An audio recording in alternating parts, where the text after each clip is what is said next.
Minute Fridays. And the question here is, how do you follow up after an interview? And so I've been doing a lot of stuff on interviews. You can check out the interview playlist right here if they do the playlist, but you can check out this channel.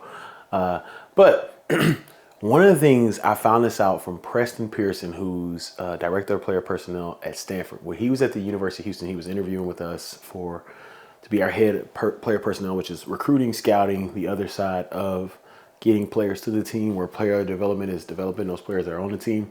But anyway, we had thank you cards the next morning, the very next morning. And I remember thinking, like, bro, how did he do that? Like, how did he know who was in what interview? How did he know who didn't miss the interview or whatever? Because, of course, you get the chart. You're going to talk to these people.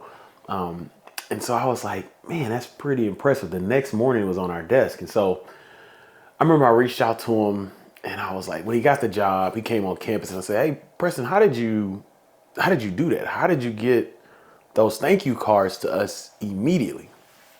He was like, oh, I brought him here and I brought him to our executive assistant. And he was like, I gave him some cash to put on y'all's desk the next morning. And I was like, yo, that was really, really smart.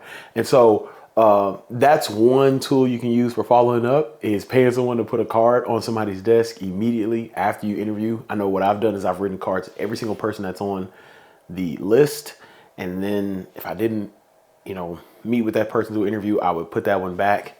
But yeah, that's one way, but you need to follow up. And so that's one way to follow up. That's an ingenious way, a super dynamic way so that's one way to follow up.